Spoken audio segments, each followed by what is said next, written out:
In today's episode of the Pathmark Presents podcasts, I have a very interesting guest actually, because today we're going to be talking about podcasts and the shift in marketing that comes with it. So I'm with Tom Hunt here, who's the founder of and co-founder of First Fame and Bcast. And in their business, it's all about podcasting, growing B2B businesses through podcasts.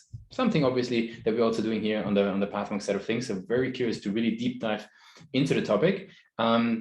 Curious to learn about sort of the services side of things, the product side of things, but also how Tom is thinking about growth and what is his perspective on changes in marketing. So Tom, welcome to the show. Luca, thank you for having me. For sure. So maybe give us a 360, overview. What is Fame? What is Bcast? How they work together? They've been sort of, started around basically the same time.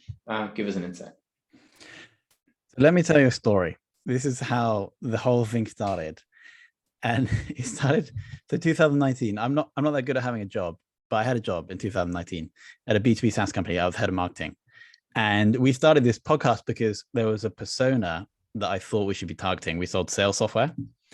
And I was like, okay, this sales operations person, they do like operations for sales teams. I was like, this is the person I need to learn about because I think they're going to be perfect buyers for us. So I just like on LinkedIn, message some of them being like, can you give me some of your time for free? I'm gonna ask you some questions so I can learn about you. It was a better message than that, but obviously no one said yes to that, of course. Then the brainwave was, and I don't know if it was mine or not, but we were like, well, we could start a podcast called Sales Ops Demystified and just bring these people on and just talk about them and their career. That way we're going to learn about them. And then maybe we'll build an audience of them as well. So we started doing this and we did like 10 interviews. They were like very like low production value, but we did have these people that I believed and actually turned out to be good buyers, like coming into our office, this was before COVID, to be interviewed. And so the business was like, wow, this podcast seems to be going great. And we're getting like a bit of SEO because there's blog posts and guests were sharing. So we're getting a bit of social engagement. And this was all good. I was doing all the interviews, even though I didn't know anything about sales operations. But then something magical happened. And like the 17th guest came on the show, randomly got started talking to the CEO on LinkedIn, and then ended up buying. And he's like the VP of sales operations at a SaaS company that everyone knows. Randomly got talking to the CEO and then ended up buying our sales software for all like 180 salespeople. Right. And so obviously, the business was very happy with that. It was like a 10x return on the time and money we spent on the show.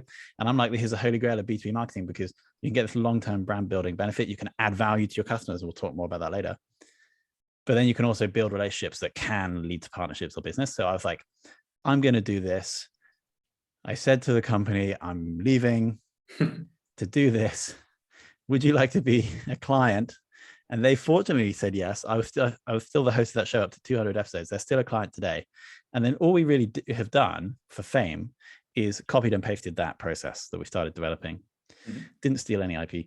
And then just applied it to other companies and niches. And so now we have 33 clients in total that we do this for. So how should we imagine, company getting started with you guys? Like what happens? Podcasts, needs some branding, needs some position, needs assets. Maybe tell us a little bit about some, getting started with Fame. Like, what do I get? Yeah. So typically people reach out to us. The idea of running a podcast has been like floated internally. And then normally the head of marketing or someone within marketing has been given the responsibility to like find someone to do it. And so then we would engage with a company. And the most important thing you can do with a show, and maybe we can get into this, is ensure that your positioning is strong, sufficiently niche and differentiated. And so we like to get in at that stage so we can ensure that if we get that right, and there's two other simple things to get right as well, which is A, be consistent for 6 months, and B, just be strategic about guests. It's not like pitching guests. It's about just building relationships with people that you can add value to in the future and that can add value to you in the future, whether that's being a partner or being a customer. So that's like, for anybody out there who wants to do a podcast on their own, 3 things. A, make your positioning strong, sufficiently niche and differentiated of the show. B, be consistent for 6 months. C, be strategic about guests. That makes sense. How does Bcast fit into the picture? Great question. So as we were starting Fame, I I typically like to take on too much stuff. So we started Bcast, it's a separate corporation with me. I have a co-founder, and Bcast is the hosting software that we've been building alongside Fame. And so obviously I spend all my day working with B2B companies on how to grow their shows. And instead of using some other off-the-shelf podcast host, and there are many good ones actually, we were like, okay, well, we may as well just build something that is just for this kind of B2B process or just for businesses. And so we've been building this alongside Fame. So I'm like the product manager for Bcast, really. It's because I spend all my time with these people and I bring feature requests over, and then we're building Bcast alongside. That makes a whole lot of sense. Now, what I'm curious about is who within the companies is typically the ones that reach out and that start a podcast? Is that a head of marketing? Is that a content person? Maybe tell us a bit about who is that ideal person that actually starts the podcast within your organization? If it's below, typically we like to have a company that have above 40 employees. If it's below that, it could be the founder CEO. If it's above that, it's either the most senior person in marketing, most senior person in communications, or if it's a bigger company that has thousands of employees, it would be content marketing manager or marketing manager. That makes sense. Very good. Now, obviously, people are probably curious, how do you guys grow, right? You have a fantastic channel for others to grow. What sort of client acquisition channels that Fame and Bcast explore? So we'll keep it to Fame, I think, because we don't have that much time. But I'm of the thought that ideally, before you hit $1 million in annual revenue, you should only really have one channel. Just do one channel, make it work. Obviously, whenever you have a business, there are other supplementary channels that you don't need to work on, but just happen, e.g. word of mouth and referrals. So we have word of mouth and referrals.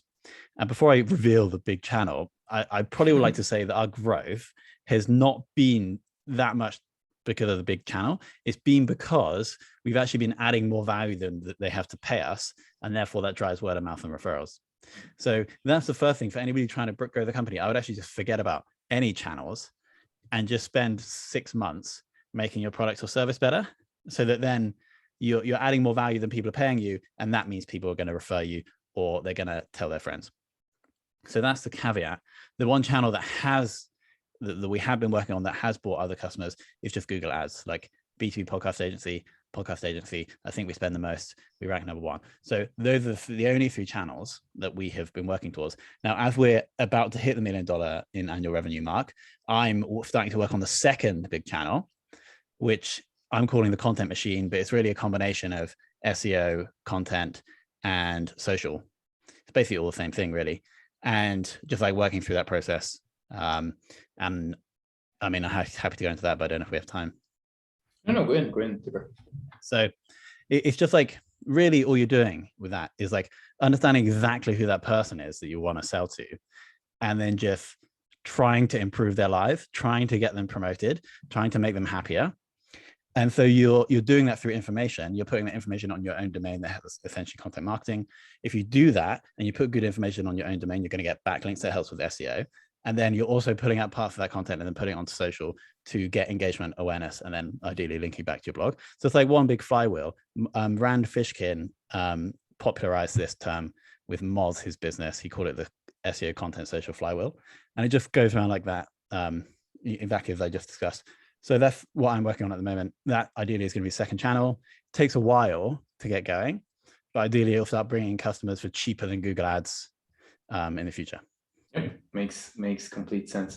I think we also spoke a little bit, prior to the interview, because obviously there's a lot of pitching happening all the time. You get pitched emails all the time. Your LinkedIn is full of pitches. You mentioned that you see a shift in marketing. You see a shift in what actually is efficient when it comes to marketing messaging. Maybe give us an insight. What you've explored and where do you see things going?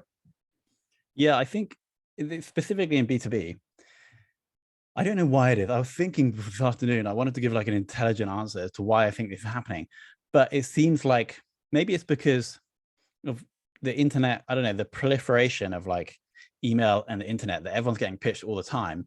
And I think what that means is that in order for people to actually buy, they need to have more trust. And I don't know why that is. I don't have a good answer for that.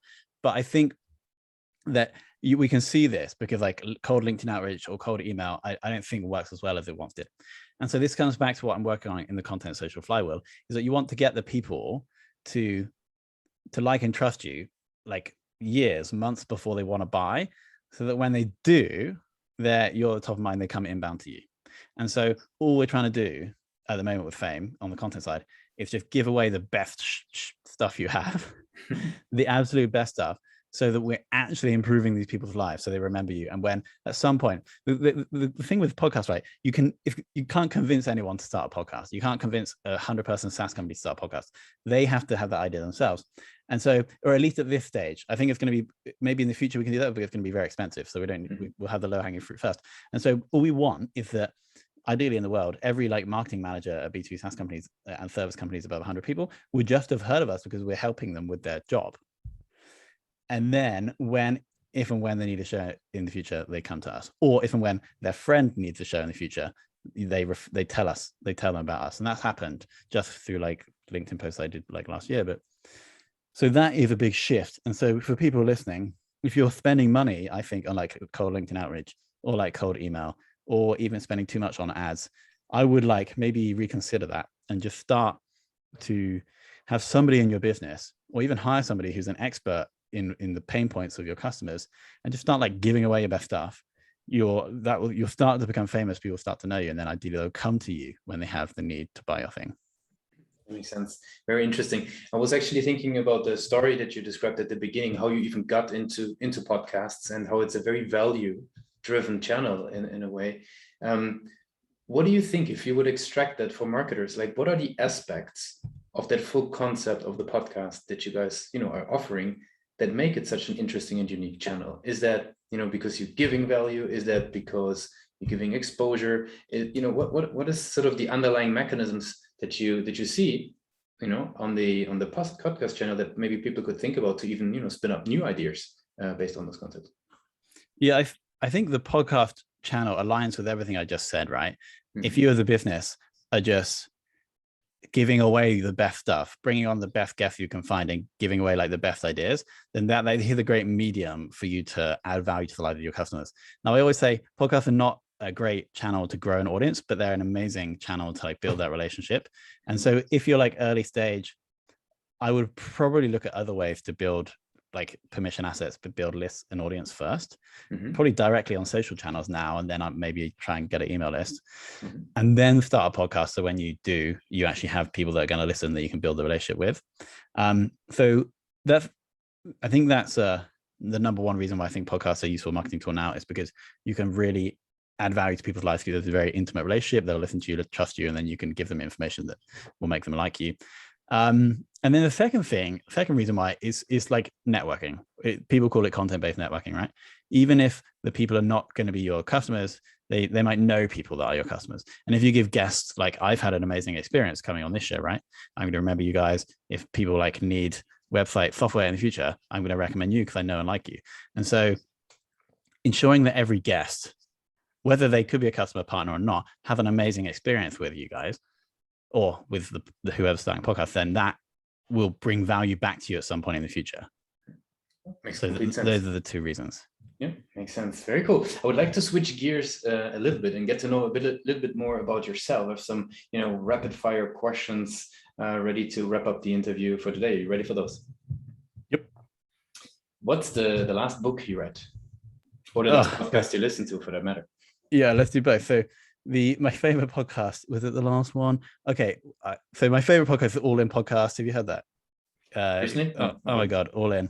It's with like 4 Silicon Valley billionaires, released every week. So that's my favorite. The last one was actually a true crime one that I just got hooked on. It's like 12 hours of episodes and I did it in like 48 hours.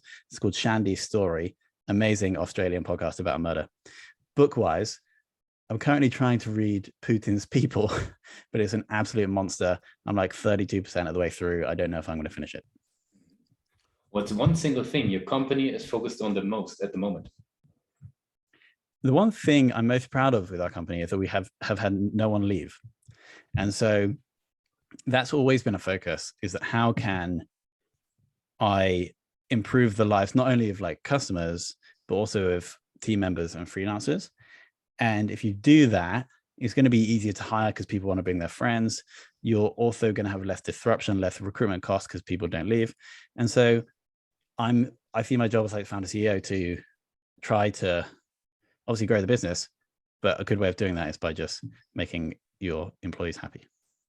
If there would be no boundaries in tech, what's the one thing you would fix for your role today? Good question.